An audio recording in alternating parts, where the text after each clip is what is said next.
Jeremias 18, do 1 ao 12. Diz assim a palavra de Deus: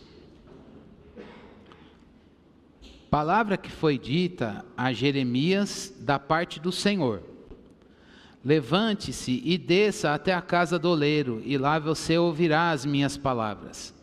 Desci à casa do oleiro, e eis que ele estava trabalhando sobre a roda.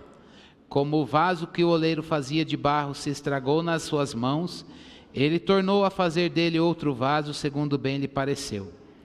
Então a palavra do Senhor veio a mim dizendo: casa de Israel, será que não posso fazer com vocês como fez esse oleiro, diz o Senhor? Eis que como barro na mão do oleiro, assim são vocês na minha mão, ó casa de Israel. No momento em que eu falar a respeito de uma nação ou de um reino, para o arrancar, derrubar e destruir, se essa nação se converter da maldade contra a qual eu falei, também eu mudarei de ideia a respeito do mal que pensava fazer-lhe. E no momento em que eu falar a respeito de uma nação ou de um reino, para o edificar e plantar, se ele fizer o que é mal aos meus olhos e não obedecer à minha voz, então eu mudarei de ideia quanto ao bem que havia prometido fazer. Portanto, fale agora ao povo de Judá e aos moradores de Jerusalém, dizendo: assim diz o Senhor, eis que estou forjando uma calamidade e formando um plano contra vocês. Por isso convertam-se, cada um de vocês, do seu mau caminho, e corrijam a sua conduta e as suas ações. Mas eles dizem: não, é inútil. Porque seguiremos os nossos planos, e cada um fará segundo a dureza do seu coração maligno. Vamos orar. Senhor, faze-nos ouvir a tua voz no texto. Faze-nos escutar, Senhor Deus, tua voz, que é saúde para a nossa alma, para o nosso interior. Nós lemos na tua palavra, a Chloé leu aqui, Senhor, que a tua lei é perfeita e traz vigor à alma. Precisamos desse vigor, precisamos dessa renovação, precisamos ser refeitos por ti, precisamos ser transformados. Que nesta manhã, Senhor, nesta rotina que temos, essa rotina dominical, de meditação, estudo da tua palavra, pregação do teu evangelho, a gente também tem aqui, Senhor, um momento de toque e renovação da tua parte nas nossas vidas. Tua palavra é viva e nós viemos aqui porque precisamos ouvir a tua voz. Precisamos de direção, de fortalecimento, de consolo, de correção, sob tuas mãos e o teu pastoreio amoroso, gracioso, que nos faz ser como teu Filho Jesus. Opera nas nossas vidas, que o teu Espírito paire sobre a meditação da tua palavra. É a nossa oração em nome de Jesus. Amém. No capítulo 19, que a gente não leu, do livro de Jeremias, a gente está meditando sequencialmente neste livro, e no capítulo 19, versículo 2, Jeremias sinaliza para a gente onde fica essa casa do oleiro. Lá na geografia da Palestina, fica num vale chamado de Rinom, e lá possivelmente tinha uma casa do oleiro, e esse lugar da casa do oleiro, ele tinha que ser um lugar perto de água, porque aí a água ia produzir, com barro ia produzir argila. Tinha que ter espaço para ele trabalhar sobre as rodas, mais ou menos isso aqui. Então ele poderia mexer com os pés e aquilo girar e ele moldar o vaso, ou ele faria isso com as mãos, depende do poder que ele tivesse. Ele mexeria com as mãos e ia moldando o vaso segundo bem ele quisesse, a forma que ele quisesse dar, e esses vasos eram para o uso doméstico, para panela, para uso culinário, para várias coisas da vida. Tanto é que conforme você vai vendo escavação na Palestina hoje, vira e mexe aparece cerâmica daquela época. Então era uma produção em série, tinha que ter um forno para ele ser assado e enrijecido, e depois, dependendo do custo, ele ainda era pintado e vendido. Lá tinha, pelo menos nesse lugar, uma casa do oleiro. E aí Deus nesta manhã preservou esse texto para nós, porque Deus neste domingo da ressurreição quer refazer vidas, quer refazer você, quer me refazer, na pessoa do Filho dele, Jesus Cristo. É aqui um ato simbólico, como Deus costuma fazer com o profeta, não apenas com Jeremias, mas vários outros. Deus manda ele representar uma mensagem, e Jeremias está aqui participando da mensagem, por meio desse ato simbólico, que Deus ordena para ele, e Deus está mostrando que um oleiro está fazendo um vaso de barro, e esse vaso de barro se estragou, está lá entregue a sua obra sobre as rodas, a roda de pedra girando, ele moldando, mas a massa se desestruturou nas mãos daquele oleiro, e aí ao invés dele tirar essa parte que estragou e começar a moldar, ele desenforma tudo, pega a mesma massa e faz um vaso novo daquela mesma massa. Ele remoldou, e Deus está dizendo, bom, estamos no momento da nação de Judá, em que o povo tem dois caminhos: ou eles seguem nos moldes próprios, ou eles, estragados nas minhas mãos, aceitam que eu vou refazê-los e recomeçar a obra. Deus vem ao povo aqui, a gente leu nos versículos finais, Deus vem ao povo com essa chamada. A gente vai ver no último ponto do nosso sermão nesta manhã, ele vai ser rápido, eu quero que você fique bastante atento. Deus vem com essa mensagem simbólica, representativa, para Jeremias, para que ele vá dizer ao povo: Deus está disponível para refazer vocês. Quem quer? Deus está pronto. Deus está disponível. Deus está chamando para um novo começo. Um novo começo com Ele. Para um novo início, para uma nova caminhada. Se o povo declinasse essa chamada para um novo começo, Deus deixaria o povo seguir, só que ele diria: olha, vocês vão ficar entregues a vocês mesmos, e tudo bem, mas se vocês ouvirem a minha voz e quiserem esse novo começo, eu vou recomeçar do zero, e vou tirar todas as marcas da caminhada. Porque Deus quer... É muito difícil pregar num texto que a gente já virou batido assim, né? Que todo crente sabe, e esse texto é muito conhecido. Mas por que Deus quer que a gente medite nesse texto hoje? Porque essa chamada também é para mim, e ela é para você. Deus quer chamar a gente para um novo começo, nele e com Ele. É muito difícil crente que já tem uma caminhada com Deus aceitar esse convite. Como era difícil para o povo aqui. Eles já tinham a lei de Moisés, já tinham passado peregrinação no deserto, sinais e maravilhas, posse da terra, Reino Unido, reinado de Davi na história. Chegar a essa altura do campeonato e dizer: eu preciso ser refeito. Depois de tanta coisa, depois de tanta escola bíblica dominical, de tanto culto, tanto louvor, tanta leitura, tanta coisa de Deus, tanto repertório, vou admitir que Deus precisa recomeçar comigo? Não era fácil. Tanto é que a gente termina o último versículo e o povo dizendo: não, é inútil, porque seguiremos os nossos planos. E cada um vai fazer segundo a dureza do seu coração maligno. Gente, isso aqui é fala de crente.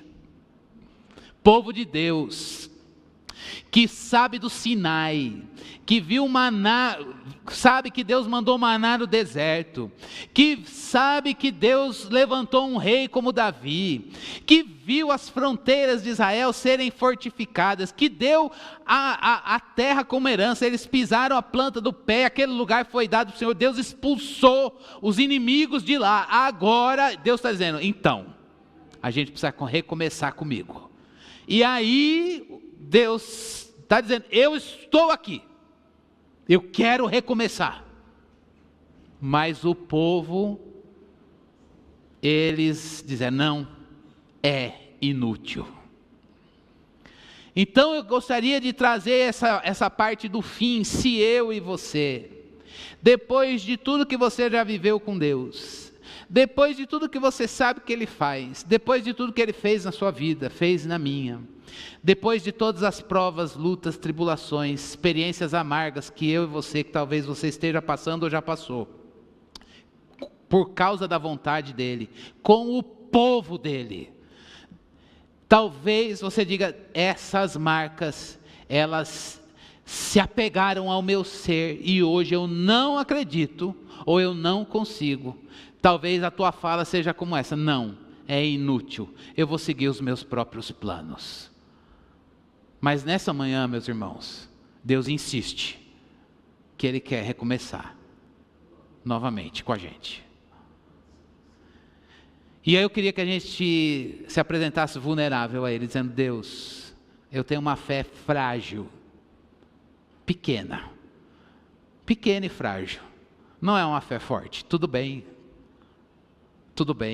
Ele aceita uma fé pequena e frágil, é suficiente para que Ele recomeçar com Ele, um vaso refeito, é isso que Deus quer fazer com a gente. Mas eu quero trazer 3 lições para que Deus recomece comigo, com você, à luz desse texto. Primeira coisa, a matéria-prima, ela é sem valor e frágil. A gente precisa entender que nós, homens, ser humano, nós somos barro. Aliás, Deus nos tirou do barro, Ele nos fez de lá. Adão, a palavra Adão significa vermelho, mostrando exatamente a origem.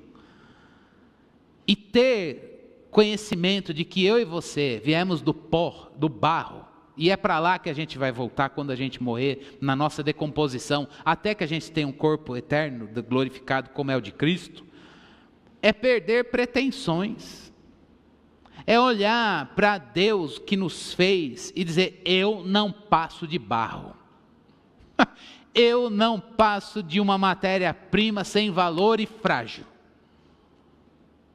É perder altivez, é perder autossuficiência, é dar lugar em contrapartida à nossa consciência de finitude, de dependência de Deus e de igualdade uns com os outros. No reino de Deus, todos nós somos nada mais, nada menos do que barro. Próprio Paulo, quando escreveu para a igreja de Corinto, no capítulo 4, versículo 7, na segunda carta, ele diz: porque temos tesouros que estão escondidos em vasos de barro, para que a excelência do poder seja de Deus e não de nós. Só Deus sabe guardar tesouro num vaso de barro. Por quê? Porque o vaso é sem valor, frágil, fácil de quebrar, fácil de reter tesouro ali, e essa fragilidade e fraqueza humana não representa empecilho, barreira alguma, para que Deus possa fazer o que Ele quer fazer na minha vida e na tua vida. Aliás, tem que ser assim.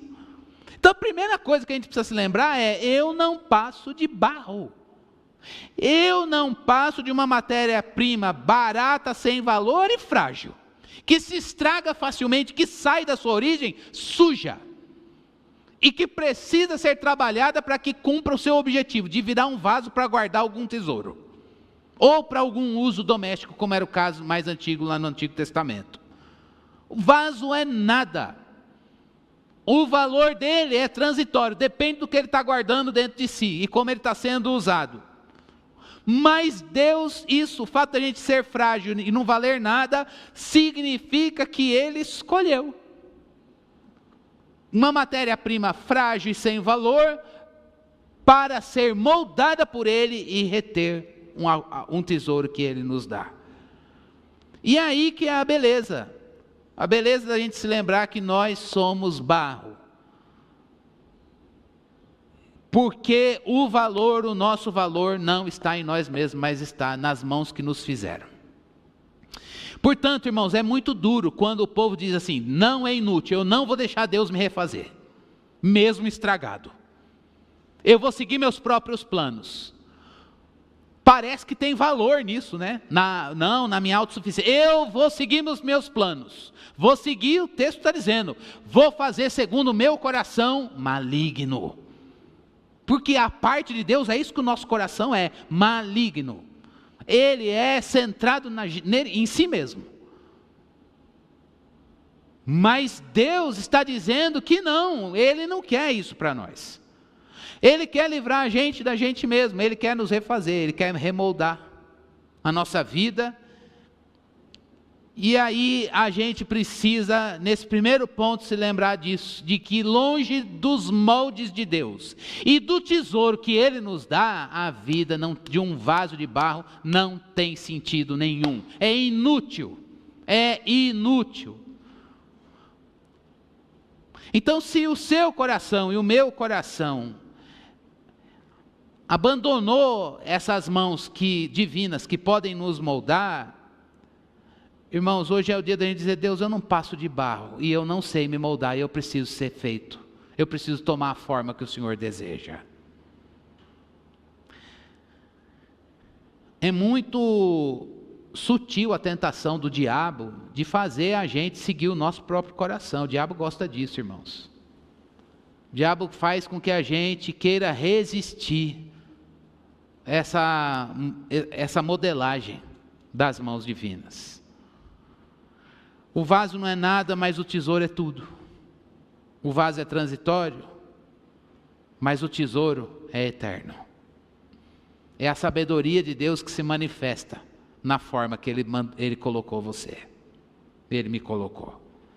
Tem um contraste do esplendor do tesouro e a qualidade comum do barro. Um vaso feito pelas mãos de Deus. Então a primeira coisa, irmãos, é que você é barro. Todo mundo é barro. E se Deus não nos moldar, a gente não tem valor nenhum. Qual é a forma que eu tenho assumido? Qual é a forma que você tem assumido? Mas a segunda lição é que vaso se estraga. Já disse isso inúmeras vezes aqui, preciso relembrar, mas vou dizer algo mais. O vaso que ele estava fazendo se estragou na mão do oleiro. Ele ficou deformado. O que significa se estragar? A palavra que ele está usando aqui é que ele não se desenvolveu, parou. O processo de tomar forma ficou interrompido. Não era massa uniforme, mas também não era o vaso pronto. Ficou interrompido o processo.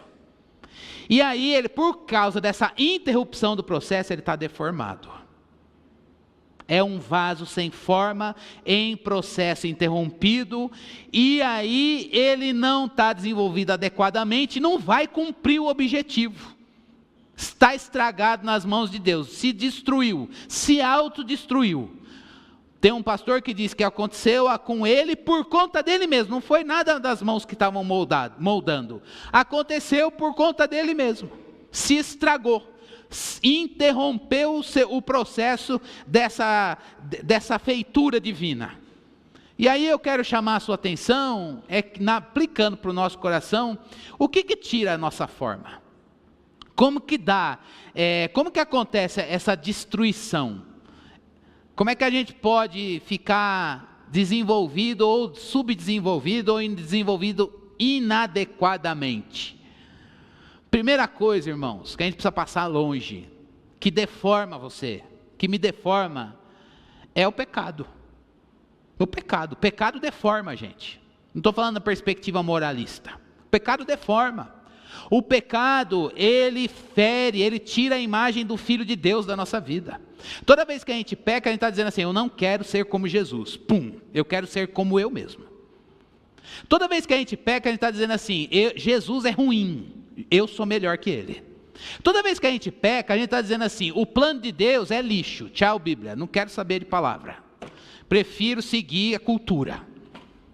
Toda vez que a gente peca, a gente está dizendo assim, a voz de Deus não serve para nada, eu prefiro a minha voz. Isso nos agride, isso faz com que a imagem de Cristo em nós fique deformada. Pecado, ele faz a gente se destruir. E aí, hoje em dia, parece que falar que o pecado faz isso é falar de um lugar de moralismo e de opressão. E não é, meus irmãos. O pecado faz mal. A gente tinha que olhar para o pecado e dizer: não quero. Ele tem uma atração de prazer. Ele tem um elemento que nos atrai, mexe com vulnerabilidades, seja pela beleza, ou seja pelas questões, às vezes, que a gente não consegue refrear no nosso instinto. Por exemplo, pecado da ira.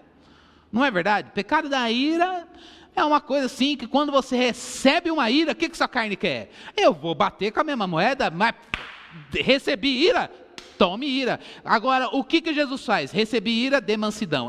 Isso é só para Jesus. Só para Jesus, mas Jesus vive aí. E a primeira coisa que ele sopra, o tentador sopra, você vai ser trouxa se você revidar a ira com mansidão. Você vai ser burro, você vai ser tido como idiota. Mansidão junto com humildade, longanimidade e amor, Efésios 4:1 em diante. Aí a gente até faz uma leitura teológica para se assentar no pecado. Só Jesus faria isso, só Jesus mesmo, mas Jesus vive aí, meu irmão. E Jesus vive aqui, porque você é casa de Deus, o Espírito Santo mora aí, e Jesus quer crescer o que Ele é em você. Agora, quando a gente se deforma, quando Ele está dizendo assim: não, eu não quero Jesus aqui não, eu não vou fazer o que a Bíblia manda, eu vou fazer os meus planos, porque é inútil ser refeito pelas mãos de Deus. Está estragado. Estamos estragados nas mãos de Deus. Barro não é melhor que Jesus. Jesus é melhor que você. Jesus é o ser humano ideal. E Ele quer viver aí. E Ele quer viver aqui. Se converter é dizer: eu vou sumir. E Ele vai tomar espaço na minha vida. E eu vou levar esse Jesus para tudo que eu sou, tenho e faço. O pecado deforma. Eu lembrei de Davi. 2 Samuel, no capítulo 11 e 12, mostra Davi com Betseba. Lembra dessa cena? Davi estava lá no reinado, fez as campanhas, foi confirmado como rei. E aí, aquele dia de calor, olhou a Betseba tomando banho, olhou a beleza dela, e aí o que ele fez? Olha só o que está lá no livro de Samuel. Mandou, olha o poder. Mandou, traz a mulher aqui, eu quero ela. Trouxe. Depois, mandou pegar a mulher. Depois ele falou: a mulher é casada. O que eu vou fazer agora? Vou mandar o marido dela.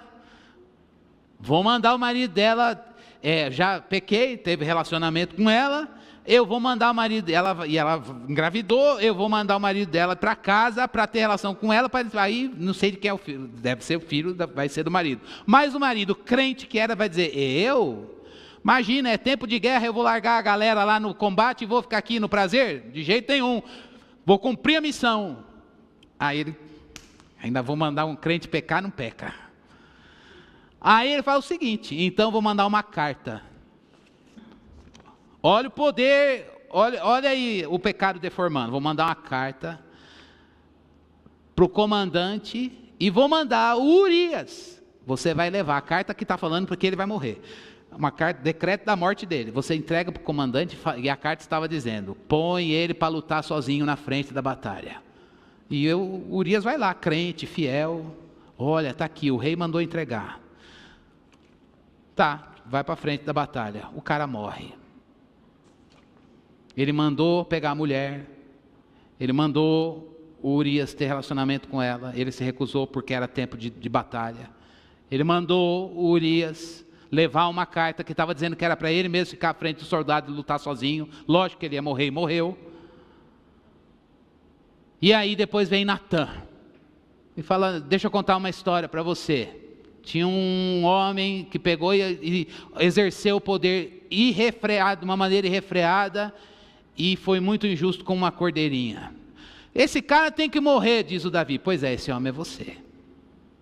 A gente pensa que o pecado do Davi aqui era o adultério em si, mas não, irmãos. era o uso do poder. Eu vou fazer o que eu quero, porque eu faço o que eu quero, eu me sigo.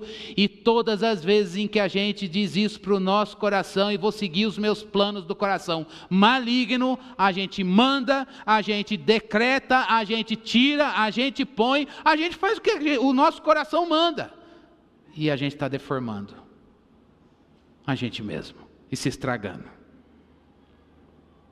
E aí a primeira coisa que Davi faz quando cai a ficha dele é: pequei, todo estragado, exerci poder, joguei Deus fora, silenciei a voz dele, me segui os meus desejos, segui a minha vontade, segui os meus planos, achei que era útil fazer isso e vi que é inútil. O pecado deforma, irmãos. O pecado deforma. E a gente precisa ter isso claro. Mas também tem outra coisa que pode, não é pecado, mas pode deformar você e a mim.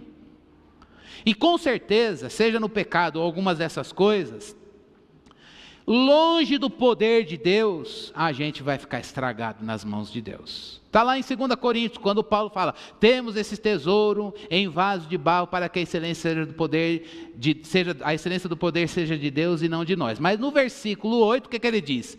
Em tudo somos atribulados, abatidos, ficamos perplexos, perseguidos. As coisas da vida, pressão, perplexidade, perseguição e abatimento, isso deforma. Se tivermos em pecado, longe de Cristo, esvazio do poder de Deus, nós vamos nos deformar nas mãos dele. E talvez seja assim que você esteja hoje. Eu estou pressionado sem poder de Deus, perplexo de tanta luta, sai de uma e entra em outra, perseguido até o tutano. Muitos, Salmo 3, como cresceram os meus inimigos, são muitos os meus adversários, eles se levantam para dizer: não tem salvação para ele em Deus. 10 milhares que me cercam, que estão posicionados contra a minha alma. É assim que talvez você se sinta hoje na perseguição. E isso te traga abatimento. E o resultado seja: Deus, eu estou estragado. Eu estou estragado nas tuas mãos. Por quê? Vaso de barro sem o poder de Deus se estraga. Eu vou ler 2 Coríntios capítulo 4, versículo 8, para a gente ver. Em tudo somos atribulados, porém não angustiados. Ficamos perplexos, porém não desanimados. Somos perseguidos, porém não abandonados. Somos derrubados, porém não destruídos. As adversativas aqui, o porém, acontece quando a gente se vê sob o poder de Deus nas mãos do oleiro santo. Se o pecado te deformou, ou se pressão, perplexidade, perseguição e abatimento, longe do poder de Deus, te destruíram, e você fala: eu virei uma montoeira de barro e não posso me moldar, é inútil continuar. Você precisa ser refeito. Eu preciso ser refeito. Não é uma substituição e nem um remendo, porque vaso remendado vai trincar na hora que for a ser aquecido. Precisa ser quebrado e feito novamente. E aí a terceira lição, irmãos: Deus refaz vasos quebrados. Deus refaz. Vaso precisa ser moldado e remoldado. Deus está dizendo para o povo, a gente leu isso: olha, Jeremias, diga a eles que eles têm duas opções. Eu vou derrubar, arrancar e destruir, ou eu vou edificar e plantar. Uma é uma sentença de juízo, a outra é uma sentença de esperança e uma chamada de esperança. O que vai marcar ser edificado, plantado, refeito nas mãos dele, ou derrubado, arrancado, destruído? O arrependimento. Se o povo se arrepender, Deus chama o povo para o arrependimento. Se o povo se arrepender, Deus vai fazer o quê? Eu vou edificar e plantar. Ainda tem tempo para o arrependimento. É melhor arrependimento tardio do que nenhum arrependimento. É melhor a essa altura da vida cristã a gente chegar e dizer: Deus, eu não acredito que depois de tanto tempo eu preciso me apresentar ao Senhor e dizer: me faz de novo. Mas essa é a chamada de Deus para mim e para você. Eu queria trazer algumas aplicações para o nosso coração para a gente poder orar, irmãos. Primeira delas: todo mundo aqui, longe, só tem um ser humano ideal, e o nome dele é Jesus, um ser humano perfeito. Ele é a nossa matriz. Longe dele, eu e você estamos caídos, eu e você e tudo que Deus criou, longe do ser humano, Jesus Cristo, que é Deus, e que nos deu essa vida santa, pode funcionar dentro de alguns parâmetros, mas não cumpre o objetivo para o qual fomos criados: fazer a vontade de Deus e viver para a sua glória. Todos nós somos barro, e barro se estraga, mas é melhor se estragar nas mãos de Deus. Segunda aplicação: o pecado deforma. Talvez você hoje esteja aqui dizendo: Deus, a minha história é uma história de deformidade, eu não aguento mais conviver com ela. É crime, estou usando a palavra literalmente, crime, vergonha, é isso que o pecado dá. Morte, coisas que eu não consigo nomear socialmente, mas que estão na minha história, e eu não sei o que eu faço com o meu passado. Talvez você esteja aqui hoje dizendo: Deus, o fardo está pesado demais, porque eu me estraguei, e eu estou querendo alguém que me refaça, mas eu não consigo ir ao Senhor. Eu quero lembrar você que na genealogia de Jesus, tem uma mulher chamada Betseba. Aquele filho morreu, ela teve um outro filho chamado Salomão, e dessa linhagem nasceu Jesus. Na linhagem de Jesus, tem uma mulher, cujo marido foi o rei, que disse: eu quero ter um relacionamento extraconjugal com você.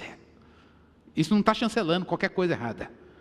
Isso está mostrando que o nosso Deus tem o poder de, apesar das coisas erradas e tortuosas que nós nos metemos, apesar do pecado, Ele refaz a história de Cristo em nós e nos leva para o seu plano. Culpa sai, peso cai, e a gente recebe alívio. Vergonha nunca mais, porque tudo isso é posto sobre Cristo. Dizer isso, irmãos, é deixar fardos ir embora.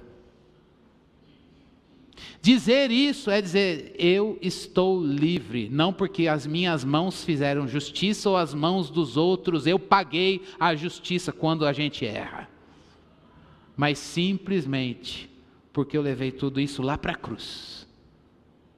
E lá na cruz de Jesus, eu aceitei que Deus está entregue às suas obras e disse: pode recomeçar. Se você está aqui hoje com medo do teu passado, não, eu não quero. Tem crime, tem vergonha, tem um fardo, não dá, minha vida, eu vou ser escravo de mim mesmo para o resto da vida.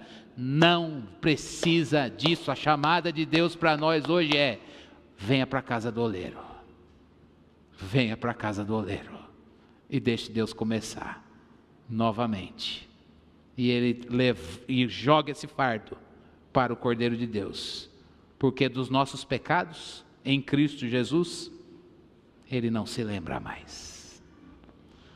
Talvez você esteja aqui dizendo: não aceito que Deus vai refazer a vida do outro. Tão grave o que ele me fez, que eu não aceito que Deus, agora é fácil, se converte, vira crente e aí Deus refaz o vaso. Pois é, Deus refaz sim. Isso te humilha. Por que que isso é assim? Porque você também é barro, assim como ele. E assim como ele se estragou, você também se estraga. E se Deus pode me refazer, também pode refazer o outro. é perder pretensões e aceitar que nem o erro do outro precisa ter consequência em mim. Eu posso dizer: Deus, me cura das sujeiras que eu carrego, que o outro jogou. Talvez você esteja aqui dizendo: eu me estraguei não por conta do pecado ainda, mas se isso aqui eu não vigiar, eu estou vendo que o pecado, essa prova sem Deus vai me levar ao pecado. Talvez você esteja aqui na tentação sem pecado, mas esse esforço, a parte da graça e do poder do Espírito Santo, está fazendo você contar com o teu temperamento, com a tua personalidade. Não é o poder de Deus, mas é você mesmo. E as suas forças estão se esvaindo. Nessa manhã Deus está dizendo: venha para cá, eu quero refazer você com o meu poder. Como é que Deus vai operar tudo isso? De um vaso quebrado, um vaso estragado nas mãos, que precisa ser refeito, para que não fique sem forma, e um vaso belo, feito, forte, resistente, que carrega um tesouro dado por Deus. É o caminho do arrependimento. E o arrependimento diz: é para mim, eu preciso disso. E aí vem um apelo de Deus para nós. Eu quero ler a resposta de Davi quando ouviu esse apelo. No livro de 2 Samuel, capítulo 12. No versículo 13 ele diz: quando ele ouviu: você é esse homem, a primeira coisa que ele disse é: pequei contra o Senhor, o pecado me deformou, eu me estraguei, eu quero ser refeito. E aí a próxima palavra de Natã para ele foi: o Senhor perdoou o seu pecado, você não morrerá. Que graça e misericórdia. Meus irmãos, nessa manhã Deus está aqui, fazendo um apelo, fonte de Sicar. Eu quero refazer. Deus quer refazer a nossa vida.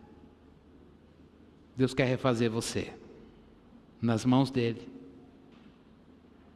para todas as frentes que Ele te colocou, que Ele me colocou. Que a gente possa chegar a Ele e responder com amor e com fé. E dizendo: Deus, eu quero ser refeito pelo Senhor. Vamos responder isso em oração? Queria te convidar a orar, fechar os seus olhos e rasgar o seu coração diante dEle em contrição. Senhor, nós te louvamos porque a Tua palavra nos desafiou, Senhor. Ela nos desafiou, Senhor Deus, a avaliarmos o nosso coração. Nos livra desse texto final que lemos. Nós não queremos dizer: é inútil, vamos seguir os nossos planos e fazer o que nos manda o nosso coração maligno. Não. Nós queremos dizer como João Batista, que Cristo cresça e nós diminuamos. Nós queremos dizer: ó Deus, mais de Cristo em nós, ao ponto de nós diminuirmos, Senhor. Tem misericórdia de nós, Senhor Deus, se nós nos esquecemos que somos barro, se nós nos esquecemos que o outro que nos fere também é frágil tanto quanto nós. Deus, tem misericórdia quando a gente não percebe o quanto o pecado tem nos deformado e a gente fica alimentando ele ao invés de fazer uma interrupção radical por amor a Ti. Que nesta manhã, Senhor, o Senhor nos lave, o Senhor nos tome nas Suas mãos, o Senhor nos molde conforme o Teu querer, forma o Teu Filho Jesus em nós. É Ele o ser humano que nós queremos ver em nós. Nós não queremos melhorar na nossa própria existência, o que queremos é que Cristo seja achado em nós, e Ele é feito em nós, pela Tua palavra, no poder do Teu Espírito.